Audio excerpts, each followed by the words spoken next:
दूर दूर से पधारे हुए संत महापुरुषों, इस मठ के मठाधीश श्रद्धेय प्रेम शरण साहब जी, सुभाष साहब जी और भी जो संत आए हैं जिनके नाम से मैं अवगत नहीं हूँ, सबका स्वागत वंदन अभिनंदन। इस नेवरी धाम में श्रद्धालु धर्म बंधुओं, शक्ति स्वरूपा माताएं बहने, इस भारत वसुंधरा की गोद में खेलने वाले नन्हे मुन्ने प्यारे प्यारे बच्चों, आप लोग बातचीत न करते हुए कृपया आप शांत रहे। पीछे जो हल्ला हो रहा है आप लोग शांति से संग आएंगे तो बैठे सुने। आज बड़े ही सौभाग्य की बात है कि होलिका दहन के पूर्व संध्या पर यह सत्संग कार्यक्रम प्रत्येक वर्ष की भांति इस वर्ष भी हम श्रद्धालु बंधु यहाँ पर आए हैं सत्संग का लाभ लेने के लिए, एक प्रयागराज रूपी गंगा में गोता लगाने के लिए। महापुरुषों ने कहा है, जहां संत तहां तीरथ बासो, जहां राम तहां अवध निवास। एक गोस्वामी तुलसीदास जी महाराज कहते हैं कि जहां संत का वास होता है, जहां आगमन होता है, वही तीर्थ है, और जहां संत होते हैं वहां राम होते हैं, इसलिए वह अयोध्या भी है। कबीर साहब तो यहाँ तक कहते हैं कि करिए नित सत्संग को बाधा सकल मिटाए। कहते हो सके तो प्रत्येक दिन सत्संग करना चाहिए, और कहते हैं कि यह अवसर फिर ना मिले। यह अवसर क्या है? यह अवसर मनुष्य का शरीर है। जीवन जो है बहुत दुर्लभ है। अगर आप इस अवसर को खो देंगे तो संतों ने कहा है कि आप जुआ की तरह हैं। जुआ खेल रहे हैं, पासा नहीं पड़ा तो हार गया और चले गए, इस जीवन को हार गए। गोविंद साहब लिखते हैं कि सत्संगत में जाके दुविधा दूर किया और पाखंडी के बदल पर गोविंद थूक दिया।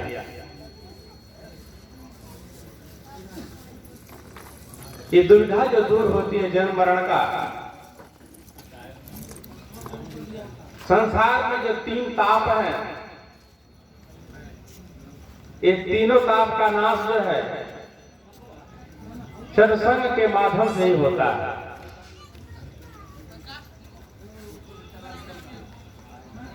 सदगुरु कबीर साहब कहते हैं कि राम बुलावा भेजिया दिया कबीरा रोए, जो सुख है सत्संग में सो वैकुंठन हो। जब कबीर साहब को आभास हुआ कि इस पंच तत्व शरीर को त्याग करके हमें जाना होगा, तो उन्हें आंख में आंसू आ गया। उन आंसुओं का कारण यह नहीं था कि हमारा शरीर छूट जा रहा है, उसका कारण यह भी नहीं था कि मैं सृजन जो किया हूं, इतना बड़ा संसार वो छूट जा रहा है। ये मठ कुटी शिष्य शाखा सब छूट जा रहे हैं, इसका उन्हें कोई मलाल नहीं है। मलाल है, अगर कोई दुख है तो इस बात का कि जो ये सत्संग है हमें वैकुंठ में प्राप्त होने वाला नहीं है। संतों के सत्संग में जो हमें सुख शांति प्राप्त होती है, जो सत्संग श्रवण करने का जो अवसर हमें प्राप्त होता है, वह हमें वैकुंठ में प्राप्त नहीं होगा।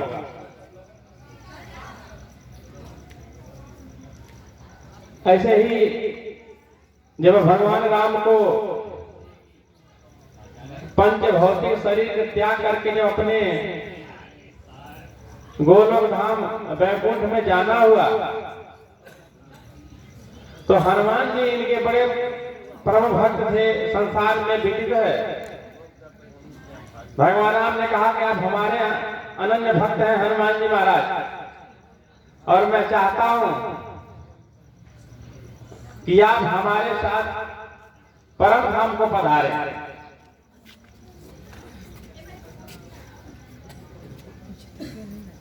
तो हनुमान जी महाराज ने कहते हैं कि प्रभु, आपके परम धाम में जो मैं राम कथा सुन रहा हूं, जो सत्संग का लाभ ले रहा हूं, क्या आपके परम धाम में हमें सुनने को प्राप्त होगा?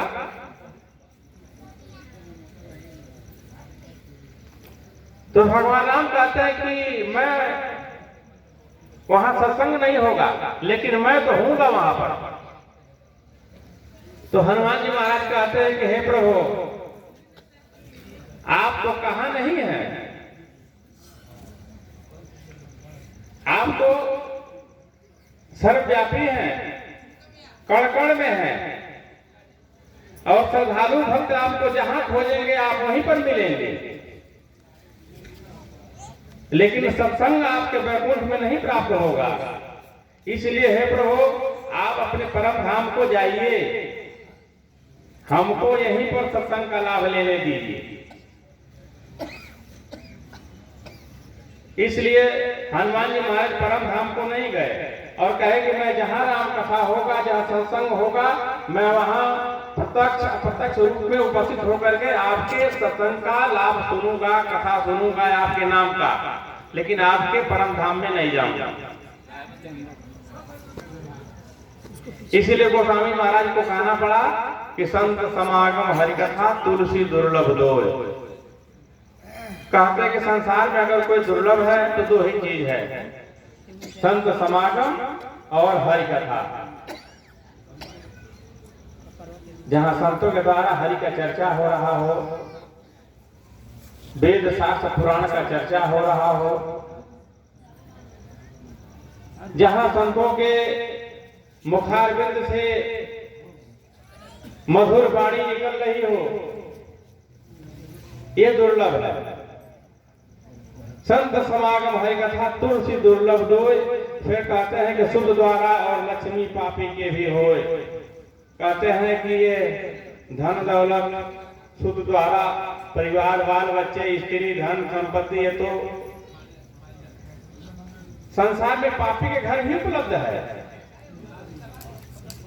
जो रोज हत्या करें उनके घर में भी उपलब्ध है, लेकिन सत्संग जो है हर घर के में प्राप्त नहीं है, हर जगह उपलब्ध नहीं है। इसलिए हमें सत्संग में जाकर के संतों को सुन करके उस पर चलने का हम प्रयास करें, क्योंकि सिमिट सिमिट जल भर ही तलावा, जिन सदगुण सज्जन पहरावा। जिस प्रकार से हम थोड़ा को जोड़ करके हम लखपति बनते हैं, करोड़पति बनते हैं, उसी प्रकार से एक एक बूंद से तालाब भरता है, तालाब से नदियां, नदियां से सागर भरता है।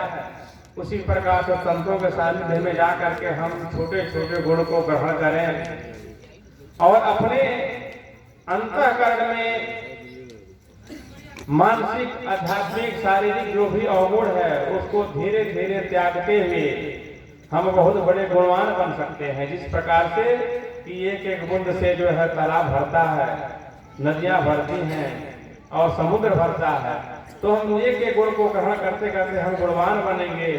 ठीक उसी प्रकार से हम धीरे धीरे अपने आप को सुधारते हुए, अपनी चित्तवृत्ति को शांत करते हुए अपने आप को हम प्राप्त होंगे, अपने आप को हम प्राप्त होंगे। लेकिन ये सत्संग, ये संत जो है ये वैद्य के रूप में है। उन्होंने तो औषधि बता दी, लेकिन चलने का काम हमारा होता है। अगर उस औषधि को हम परहेज के साथ में टाइम से नहीं लेंगे तो औषधि काम नहीं करती है। इसीलिए वैद्य जो भी दवा देता है दवा देने के बाद नियम बताता है, और नियम बताने के बाद कहता है कि आपको क्या चीज खाना है और क्या नहीं खाना है। तो सत्संग में हम आए हैं तो कुछ उसको ग्रहण करें, ग्रहण करके उस पर चलने का हम प्रयास करें, तभी हम सत्संग में आने का जो फल हमें प्राप्त हो सकता है। अन्यथा ठीक उसी प्रकार से है, अंध सुदर्पण वेद पुराना दरवी कहा, महारस जाना कबीर साहब ने कहा, अजस कर चंदन लादे भारा, परमन बात में जान गंवारा। ये बीजक में कबीर साहब कहते हैं कि जिस प्रकार से किसी प्रज्ञा चक्षु के सामने दर्पण को रख दिया जाए, उस दर्पण का कोई महत्व नहीं है। जिस प्रकार से दर्पी कहते हैं करछुल को, जिससे हम माताएं भोजन को चलाती हैं, पकाती हैं, तो कबीर साहब कहते हैं कि जिस प्रकार से करछुल जो है 56 प्रकार के व्यंजन को चलाती लेकिन उसके स्वाद को नहीं जानती है, उसी प्रकार से हम सत्संग में जाते तो हैं लेकिन सत्संग के भेद को नहीं जानते। किस प्रकार से सत्संग में जा करके अपने आप को सुधार करना है, वो सुधार हम नहीं कर पाते। ठीक उसी प्रकार से जिस प्रकार से कहते हैं मतलब बहुत कठोर वाणी कबीर साहब बोलते हैं कि जस घर चंदन लादे भारा, जिस प्रकार से गधे के पीठ पर जो है चंदन का बोझ लाद दिया जाए तो वो समझता कि हमको कुछ बोझ ढोना ही ढोना है, यानी जिससे हम मान बैठते हैं कि हमको जो है गुरु महाराज के आश्रम में जाना है, भोजन प्रसाद ग्रहण करना है, संतों को सुनना और चले आना है।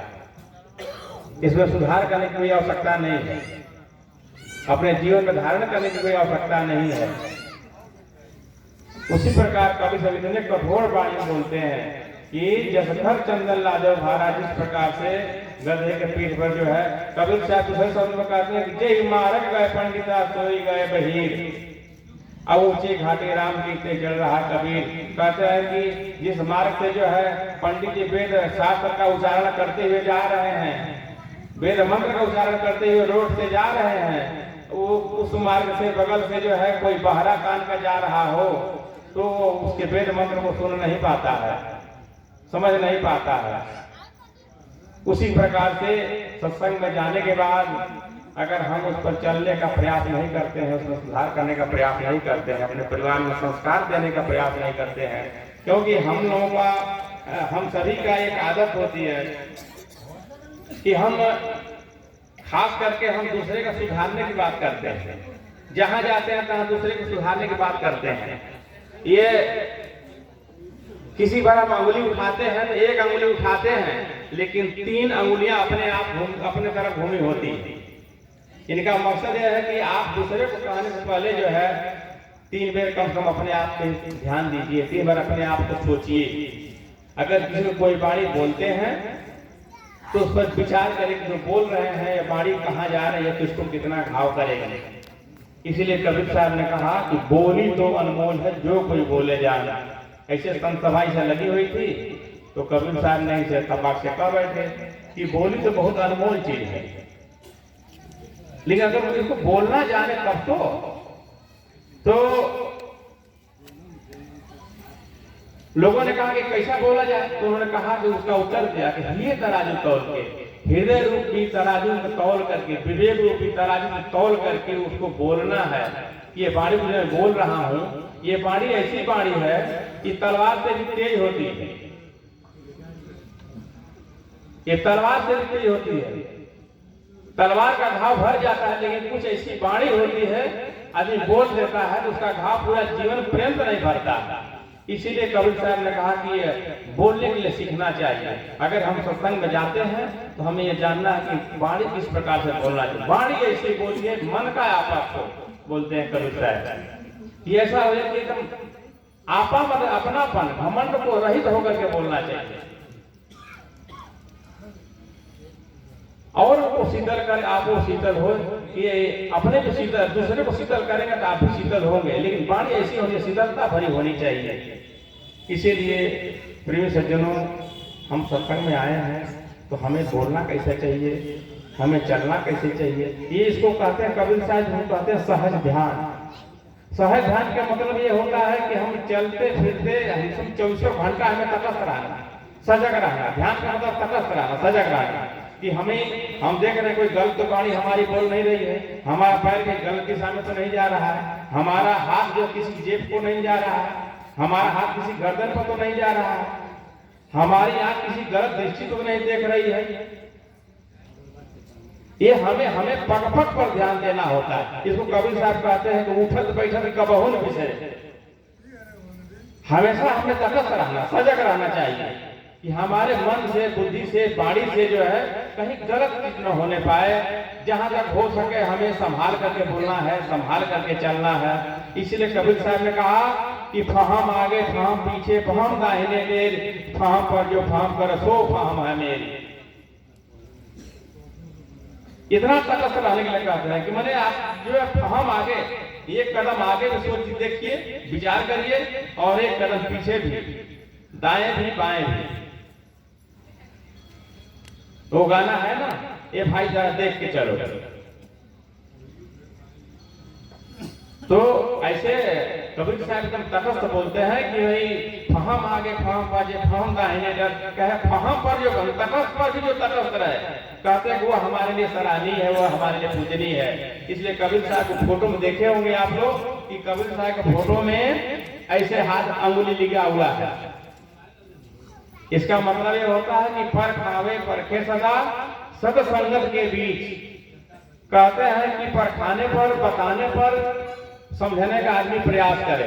पर खावे परखे सदा सत्संगत के बीच, सत्संग में जा करके अगर कोई ज्ञान वाली बात, सुधार वाली बात कोई करता है तो उस पर विचार करना चाहिए, अमल करना चाहिए। पर खावे परखे सदा सत्संगत के बीच। कबीर साहब कहते तिल को हमारी बंदगी, कहते हैं कैसे महापुरुष हमारे तरफ से त्रैबार बंदगी है, किंचित रहन कीच, मेरे बखरे में कोई कमी ना रह जाए। ऐसे महापुरुष को हमारा सत्संग बंदगी है, नमन है, प्रणाम है, दंडवत है, अभिनंदन है, वंदन है ऐसे महापुरुष को। इसीलिए सज्जनों, आप सभी सत्संग में आए हैं, बड़े भाग्यशाली हैं कि होली के पूर्व संध्या पर इस सत्संग कार्यक्रम में, ये होली जो है ये हम सब भारतीय परंपरा का, सनातन परंपरा का नया वर्ष होने वाला है। यानी सख संवत, जब संवत जलती है तो हमारा तिथि सख संवत बदलता है। पाश्चात्य परंपरा जो विदेशी परंपरा है, हम लोग जनवरी को ही मना लेते हैं। दिसंबर को, लास्ट दिसंबर होता है, पहला जनवरी होता है, तो हम लोग जो है नया वर्ष मनाते हैं, ये पाश्चात्य कल्चर के हिसाब से। लेकिन देखिए जो पाश्चात्य कल्चर है उसमें सब लोग देखिए इतनी ठंडी रहती है, सब लोग अपने घर में दिलके हुए रहते हैं, ठंडा रहता है, बढ़िया से किसी को अपना मुख तक नहीं उघार पाता है। उसमें हम सब पाश्चात्य कल्चर को अपना करके मनाते हैं कि happy new year, happy new year. हमारा भारतीय परंपरा का न्यू ईयर जो है ये सख संवत जो अभी जलेगी, उसके बाद नया संवत आएगा, ये हमारा नया वर्ष है। अब देखिए कितना मधुर है, ये मधुर मौसम है, न ठंडी है न गर्मी है। हमारे यहाँ जो परिवर्तन होता है तो खाली मनुष्य नहीं खाली होता, सारे देखिएगा कि जितने हम जाइएगा भी देखिएगा जितने पौधे हैं अपने पुराने पत्तों को त्याग करके और नया नया पत्ता ले लिया, नए उसमें लालिमा आ गई, गुलाबी आ गई, गुलाबी पत्ते आ गए, बिल्कुल एकदम पछुआ हवा चली है और सारे पुराने पत्ते झड़ गए, नए पत्ते आ गए, बौर आ गए, ये जो नए फूल आएंगे। तो इसलिए हमारे यहाँ की जो परंपरा है ये नए वर्ष की, ये कितनी अद्भुत है कि कोई एकदम स्वच्छंद रूप से देखिए, न कोई ओढ़ना है, बिस्तर है, न चादर है, न रजाई है, न गद्दा है, ऐसे स्वच्छंद रूप से सब लोग बैठे हैं, जहाँ चाहे वहां जा सकते हैं। लेकिन जो पाश्चात्य परंपरा में जनवरी के महीने में लोग कपे हुए रहते हैं, लोग दबके हुए रहते हैं। तो हम पाश्चात्य परंपरा के अनुसार ज्यादा बढ़ रहे हैं, हमारी भारतीय परंपरा, सनातन परंपरा को हम भूलते जा रहे हैं। इसलिए हमारी असली परंपरा यही है जो हम अभी होलिका जलाएंगे, जलाने के बाद जो नए शक संवत में प्रवेश करेंगे, इसमें हमारे जितने भी यहाँ तक कि पशु पक्षी भी अपना पुराने पंख को त्याग करके नए पंख ले लेते हैं, पेड़ पौधे नए नए पत्तियां ले लेते हैं। इसीलिए सज्जनों, इस जो सत्संग का कार्यक्रम जो है, मेरा मकसद यही है कि हमारे संत परंपरा को, सनातन परंपरा को हमारे ऐसे ही जागृत करते रहें और प्रचार प्रसार करते रहें। इन्हीं शब्दों के साथ हम अपने वाणी को विराम देते हैं। बोलिए सदगुरु कबीर साहब की जय।